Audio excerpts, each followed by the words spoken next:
Praise the lord. సేవకులారా, మీ ఆత్మీయ పరిచర్య అభివృద్ధి కోసం మీరింకా ప్రభువుకి దగ్గర అవ్వాలని, ప్రభుతో మీ సన్నిహిత సంబంధం ఇంకా అభివృద్ధి చెందాలని, మీ ఆత్మీయ మీ పరిచర్య క్షేమాన్ని కోరి మీకోసం ఈ మాట ప్రభు ద్వారా అందించడం జరుగుతూ ఉంది. ఏంటంటారా? 1 పేతురు 5వ అధ్యాయము 3వ వచనంలో ఒక మాట ఉంటుంది. మీకు అప్పగింపబడిన వారిపైన ప్రభువునైనట్టుండక మందకు మాదిరులుగా ఉండండి. మీకు అప్పగింపబడిన వారిపైన ప్రభువునైనట్టుగా ఉండక మందకు మాదిరిగా ఉండండి. మనకు అప్పగింపబడిన వారిపైన అంటే నీకు సంఘంలో దేవుడు ఎంతమందినైతే అప్పగించాడో, ఎవరెవరినైతే అప్పగించాడో, ఏ కులమత భేద తారతమ్యం లేకుండా యేసుక్రీస్తు అందరికీ ప్రభు అని సువార్త ప్రకటించి ఎంతమందినైతే నువ్వు రక్షించావో, నీ ద్వారా ఎంతమందినైతే ప్రభు రక్షణలోకి నడిపించి ఒక సంఘముగా సమకూర్చబడి ఒక ఆలయాన్ని కట్టుకొని సమాజంగా కూడుకొని ఆరాధిస్తున్న నీ సంఘమును చూశావు.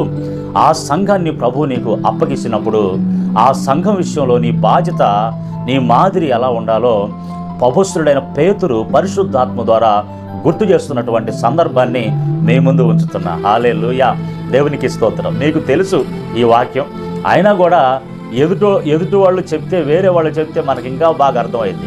అవునా కాదా? మనకు మనం బోధ చేసుకునేది వేరు, ఎదుటి వాళ్ళ ద్వారా బోధ చేసేది వేరు.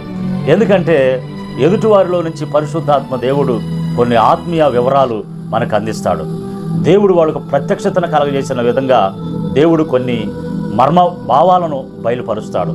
దీనిలో అంత మర్మాలు ఏమి లేవు, కానీ మీరు ఇంకొకళ్ళ ద్వారా వింటే ఇంకా బాగుంటుంది కదా.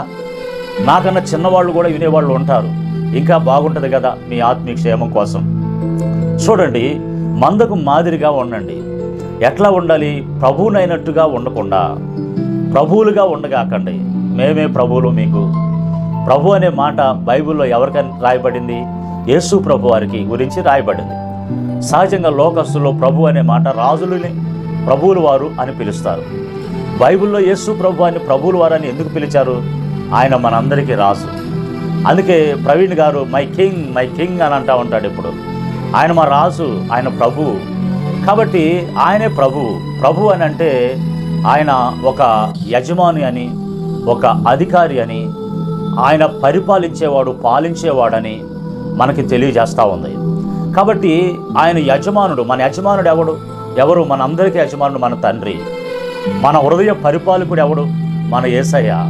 కాబట్టి నీకు దేవుడు ఒక 10 మందికి నాయకుడిగా నిన్ను చేశాడని నువ్వేదో పెద్ద బిళ్ళప్పులిచ్చి వారి ముందు నేను పాస్టర్ని, నేను అధికారిని, నేను సేవకుడిని, నేను చెప్పినట్టు వినండి, మీరేందో నాకు చెప్పేది, నేనా మీరా పాస్టర్, నేను చెప్పినట్టు వినండి, నాకు తెలుసులే అన్నీ, దేవుడు నాతో మాట్లాడాలే, దేవుడు నాకు చెప్పాలే అని వీళ్ళేదో పెద్ద అధికారాన్ని ఉపయోగిస్తారు. ఇట్లాంటి వాళ్ళు ఎవరంటే వీడు ఎవరు కూడా తృణీకరించి వీళ్ళని ఎక్కడ కూడా ఏం చేయలేక ఏడో ఒకసాట 10 మంది అప్పగించబడతారు. ఎట్లాంటి వాళ్ళకి ఎట్లుంటుందంటే ఏదో పిల్లల్ని తీసుకెళ్ళి ఏదో కొండ మీద కూర్చోబెడితే నేనే ఎక్కాను రా కొండ, నేనే రాజునా, మీరెవరు ఎక్కలేదురా అని అంటూ ఉంటాడు. చూసారు, ఇలా ఉంటుంది అనమాట.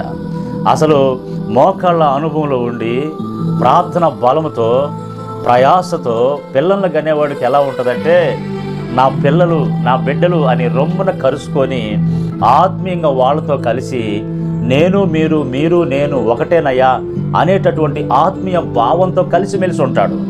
ఎవడు ప్రభులాగా ఒక ఆవభావాలు చూపిస్తూ ఒక అధికారాన్ని ఉపయోగిస్తూ ఎవడు ఉంటాడంటే బద్దెకో తెచ్చుకొని పెంచుకుంటూ ఉంటాడు. చూశారు, ఎవరు కనన్న పిల్లల్ని తెచ్చుకొని వీడు పెంచుతూ ఉంటాడు. అట్టంటాడు, అడ్డుకోండి, జాగ్రత్తగా ఉండండి, నేనే అనే అహం అనేది ఎవడలోనైతే ఉంటుందో ఈడు లూసిఫర్ సంబంధించినోడు అనమాట. ఈ లూసిఫర్ సంబంధించినోడు ఈడు జీవితంలో రాను పతనమైపోతాడు, కానీ ఈడు అభివృద్ధి చెందడు. ఇట్లాంటోడు ఎక్కడున్నా ఆ సంఘం పతనమైపోవటమే కానీ ఆ సంఘం అభివృద్ధి అనేది చెందదు.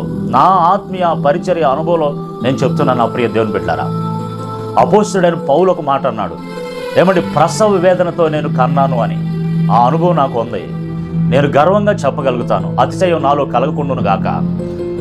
ప్రయాసతో నొప్పులతో ఆత్మీయంగా అనేక మంది పిల్లల్ని కలిగిన అనుభవాన్ని నేను కలిగి ఉన్నా. అలాంటప్పుడు నాకు ఎలా ఉంటుంది? నేనేదో వాళ్ళ మీద ఒక అధికారినో ఒక యజమానునో అలా భావించుకోను. వారు నాకు పిల్లలు, నేను వాళ్ళకు తండ్రిని. తండ్రి పిల్లలు ఎలా ఉంటారు? ఒకే మంచం మీద పండుకుంటారు, ఒకే కంచంలో తింటారు, ఆత్మీయ అనుభవాలు కలిగి ఉంటారు, కలిసిమెలిసి ఉంటారు. ఇది కదా ఆత్మీయ పరిచర్య అంటే. మాదిరిగా ఉండండి అని చెప్పాడు. మాదిరిగా ఉండటం అంటే ఏంది? ఒక్క మాటలో చెప్పాలంటే, ఒక తల్లి కడుపున 2 పిల్లలు పుడితే కవల పిల్లలు అంటాం. వీళ్ళిద్దరు ఒకే పోలికలాగా ఉంటారు అని అంటే వాళ్ళిద్దరూ కవల పిల్లలు, ఒకే గర్భంలో నుంచి పుట్టారు, కవల పిల్లలు. అంటే మాదిరి అంటే నా వలే ఉండటం, వారి వలే ఉండటం. మరి నువ్వు మాదిరి అని అంటే నీ వలే నీ పిల్లలు ఉండటానికి వాళ్ళకు మాదిరిగా ఉండాలి. నీలాగా నీ పిల్లలు ఉండటానికి వాళ్ళకు మాదిరిగా ఉండాలి. వాళ్ళకి చెప్పాలి, నా వలే ఉండండి, నాలాగా ఉండండి. మరి నువ్వు ఎవరిలాగా ఉంటున్నావు? అన్నలాగా మేము ఉండాలి, అక్కలాగా మేము ఉండాలంటే అన్నం చూస్తేనేమో దేవుడు అవపడుతున్నాడు, అక్కను చూస్తేనేమో సైతాన్ అవపడుతున్నాడు అంటే, లేదు అక్కను చూస్తే దేవతలాగా ఉంది, అన్నం చూస్తే దెయ్యం చూసినట్టు ఉందంటే అప్పుడు మిమ్మల్ని ఫాలో అవుతారు వాళ్ళు. చూడండి, అపోస్తుడైన పౌలు దమ్మున్నవాడండి. నేను యేసుక్రీస్తుని పోలి నడుచుకున్న ప్రకారం మీరు నన్ను పోలి నడుచుకోండి అని చెప్పాడు. పేతురు 5వ అధ్యాయం 1వ వచనంలో ఒక మంచి మాట అంటాడు. క్రీస్తు శ్రమలలో పాలువాడునైన పెద్దనైన నేను ఆయన శ్రమల గురించి సాక్ష్యం ఇచ్చేవాడిని, కలగబోవు మహిమలో కూడా పాలువాడునని అంటాడు. అంటే వీళ్ళకు ఒక మహిమ ఉందని తెలుసు. ఒకరోజు ఒక మహిమలోనికి మనం పాలు భాగస్తులం కాబోతున్నాం. ఆ మహిమ ప్రత్యక్షమైనప్పుడు ఆ మహిమలో మనము కూడా పాలు భాగస్తులు అవబోతున్నాం అనేటటువంటిది వీళ్ళకి తెలుసు. అందుకనే వీళ్ళు ఎక్కడ అతిశయము అనేది లేకుండా చాలా తగ్గించుకొని, అందుకే దాని కింద అంటాడు, మిమ్మల్ని దేవుడు హెచ్చించేంత వరకు ఆయన బలిష్టమైన చేతుల కింద అణిగి మరిగి ఉండండి అని అంటారు. కాబట్టి అలాంటి ఆత్మీయ అనుభవంలో వీళ్ళు అపోస్తులు పెరిగారు. కలగబోయే మహిమ కోసం, ఏ మహిమలోనైతే పాలువాలు అవ్వాలని ఇష్టపడుతున్నాడో ఆ మహిమ కోసం వీళ్ళన్నిటినీ తగ్గించుకొని, ఓర్చుకొని, సహించుకొని ప్రభువులైనట్టుగా ఉండకుండా మందకు మాదిరిగా ఉంటున్నారు. స్తోత్రం, హల్లెలూయా. మాదిరి చూపించకుండా కుర్చీలో కూర్చొని మీరు అది చేయండి, మీరు ఇది చేయండి అని ఒక అధికారాన్ని, అహాన్ని చూపిస్తే నిన్ను పరిసయుడు, శాస్త్రులు అంటారు కానీ కాపరని సేవకుడు అని అనరు. ఎందుకంటే యేసు ప్రభు వారు పరిచయలు చేస్తారు కానీ చెయ్యరు. వారు పరిచయలు చెప్తారు కానీ చెయ్యరు.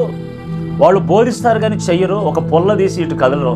వాళ్ళు ఏంటంటే అంగీలు వేసుకొని, మేము మీ పైన అధికారులు, మేము చెప్పింది చెయ్యండి అని వాళ్ళ అధికారాన్ని ఉపయోగిస్తారు. వాళ్ళు చెయ్యరు.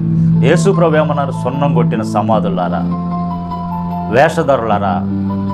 ఎలాంటి వేషధారణతో ఉండి నువ్వు సంఘానికి మాదిరిగా ఎలా ఉంటావు? ఉండలేవు కదా.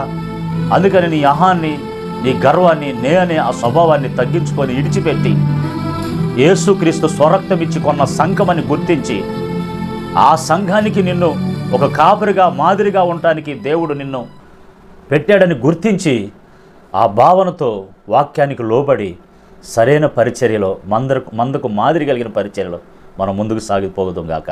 ఆమేన్.